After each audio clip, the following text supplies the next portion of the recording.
Welcome, everyone. I love this time of year. The weather gets a little bit nicer, everybody's going outside, and we have an excuse to sell all our garbage in the Non-Pro garage sale. I can't wait to get started and just shoveling out all the trash that I've been piling up for years and just throwing it out on my lawn and letting my neighbors fight over it. It really is the best time of year. Welcome to my life. Yeah. I do that every other weekend. Just rummage around in my garbage looking for things.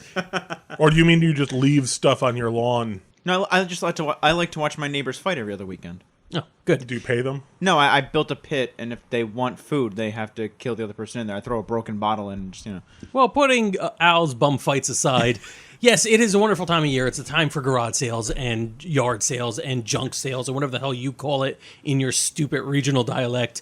This is Non-Productive. And on this week's show, we're talking about basement gold. Going into your basement or attic or storage shelter or barn, I guess, if you live in the Midwest, and finding things that are just so precious, so valuable, so cool, you just can't wait to form a podcast network and talk about it.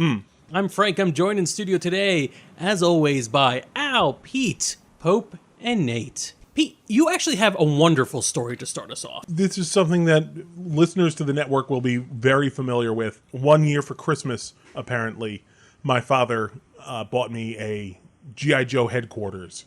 Several the battles the big battleship, one, right? not the aircraft carrier. Okay. I wasn't that fortunate a kid.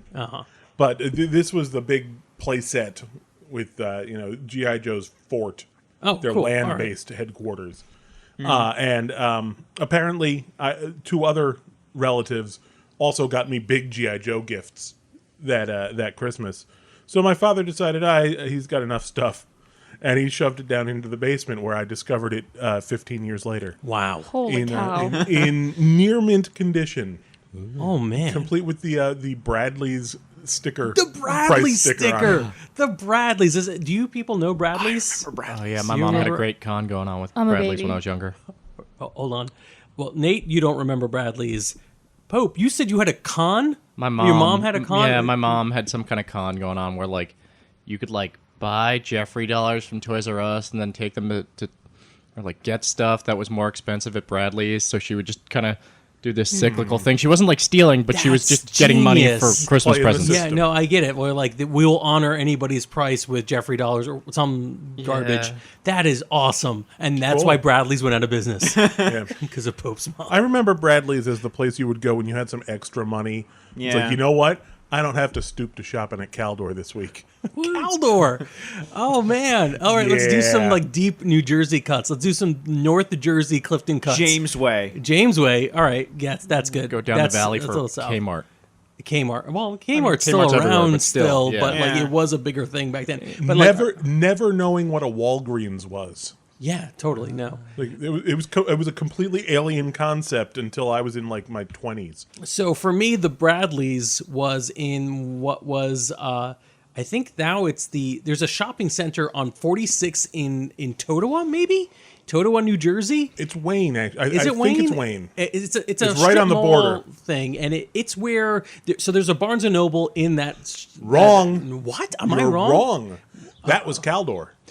I thought Yeah, the you're- Bradleys was connected to it. You're thinking No, of in right. Clifton, or behind Clifton Commons, there was a Bradley's there that is now a Kohl's.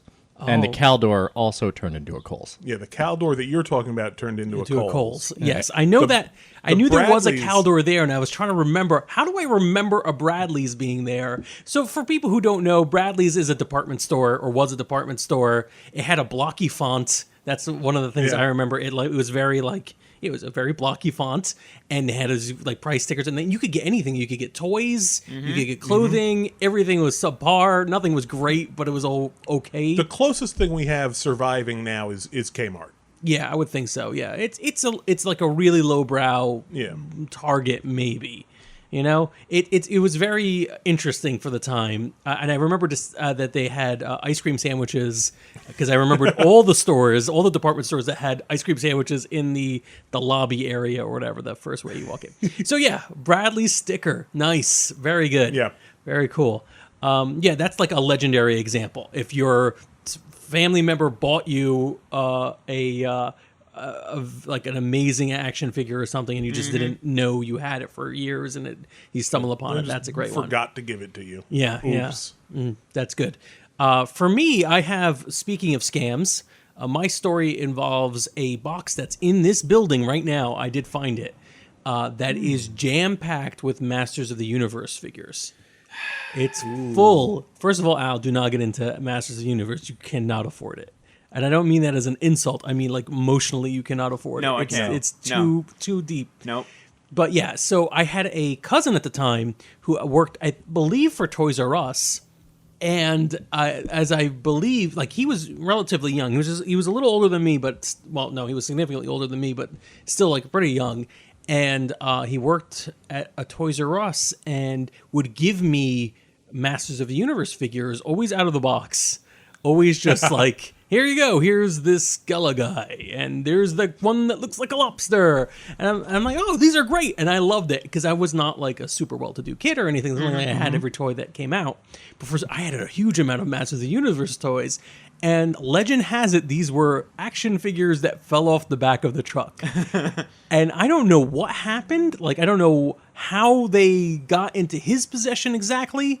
But I suspect what happened is that they were open box toys that were just discarded because they were like, I think at one point in the history of American, department stores, if something was discarded and nobody wanted it anymore, it was chucked in the bin.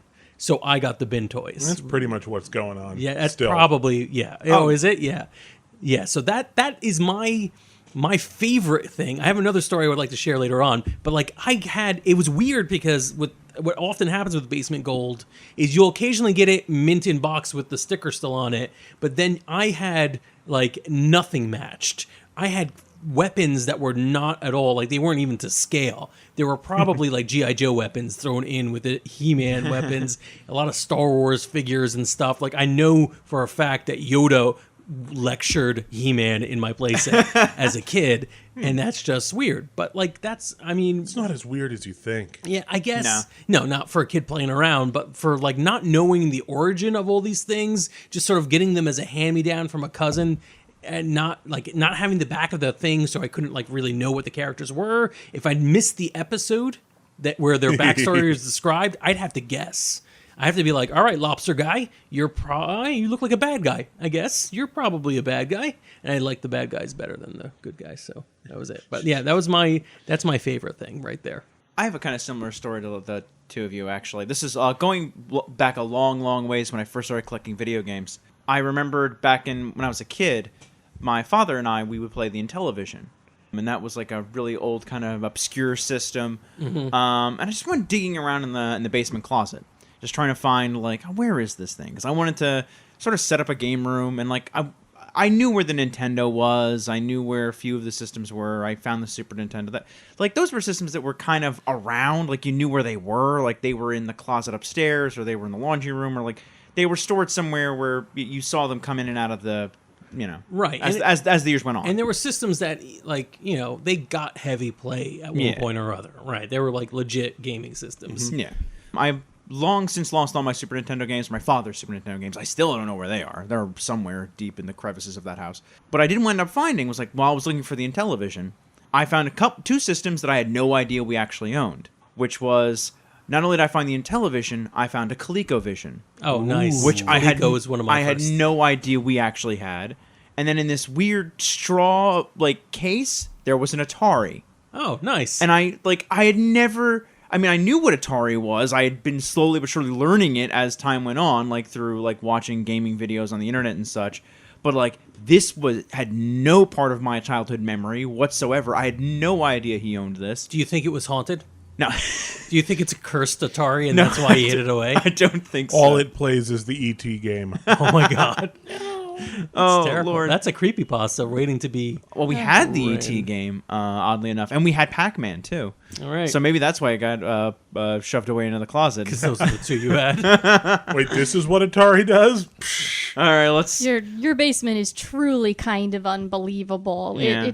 I remember when I first moved in with Al, it was actually really, really close within the first like month or two. Al runs his video game business and he sells the video games, and we've got a rack that we take to every game thing, and it's got all the nicest stuff on there. You know, it's got that $300 game on there, your $200 games, all the sealed stuff, really cool things. And I said to Al, you know, because, you know, sometimes he pulls stuff out of his basement, old games he has, and I said, Al, your basement is just, it can't be a recurring source of income, you know? Like, you're running a used game business. Like, you can't get, you're not the kind of guy that goes and you order your stuff from your guy. You're not a Walmart, you know? You can't order stuff from your basement. And at this time, he was, like, going through a bin in the basement. He goes, oh, hey, what's this? And he pulls out a game from the basement. And it's a sealed copy of Vice City for the Nintendo Entertainment System. And I went, huh. And I looked it up on my phone, and I'm holding it, and I open eBay, and I'm like, yeah, this is $200. I hate you. I hate your basement. I hate your life. I don't have a basement. I grew up poor. What is this? You know what the secret to Al's basement is? It's actually a portal to the 80s. So what's really happening is he's actually getting them brand new from the distributor. I mean, 100%. Like, there was a used sticker on that said that it was bought for like $9.97. Nice. So, I mean, for all I know, maybe I am reaching into the past and pulling out like discount stuff that was still sealed.